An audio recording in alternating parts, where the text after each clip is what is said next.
Aakyat kami ng ligaw sa 3 dalaga. Nakatira sa dulo ng bagyo namin bagong lipat. Ako. Ngayon, sa kagitnaan ng gubat, Ay, biglang may umuungol. ano nangyari? Tapos?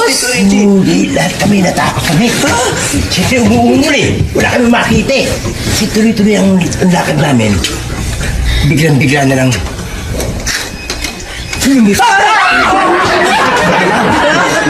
Tikbalang muna ang napakit sa amin. Tapos, Mga laman lupa, may kapre. Ha?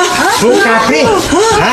Huwag mo naman ako kubaran. Tapos, may sumipot ka na ang pangin nakalabas lahat. Yeah!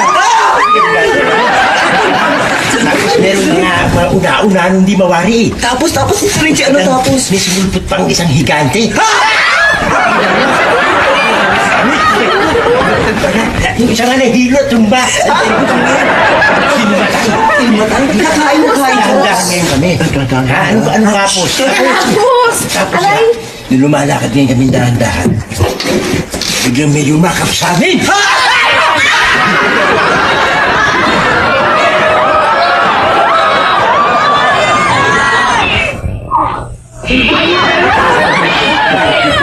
Tatay naman eh. Ay, ano ka Eh, paano? Takot yun. Ito kasi, pati ko naman kay laki-laki, tanda-tanda na tinatakot mo yung mga bata. Yung bayaw naman ikaw nananakot eh. Ano na naman ako? Tira ka lang. Dati dinig ko yung kwento mo doon pa lang sa labas, puro pananakot. Nanakot. Eh, makamami, hindi makatulog yan, bangungutin yung mga anak ko. Pambira ka, oh. Alam mo tayo, yung kinikwento ni Tito Richie, talaga ba totoo bang meron pa yung mga laman lupang mga tao tapos nangangain ng tao? Totoo yun. Hanggang ngayon meron nun, di ba bayaw? Laman lupa? Oo. Ano ba ang tingin sa Tito Richie nyo? Laman lupa yun. Yan ang unang maligno rin sa lupa. Talagang kuwan.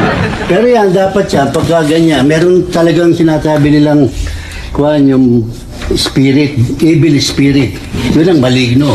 Good spirit. Kanya yun, pagka meron kayong nalalamang may ganon, eh, magpupuan kayo, magdadasal kayo, o kaya magsasabit kayo ng mga estampita, o kaya krus dito sa dibdib para lumayo sa inyo ang Pero mga... tay, abot ba yun dito? Abot ba yung mga Oo, meron ba nun dito sa... Meron Dito sa Manila. Abot na, ito na nga yun. Five na eh. Huwag kayo matakot, basta magdadasal kayo. Kaya lang masyado kayong mga duwag. Tatakot kayo sa mga maligno, sa mga tikbalang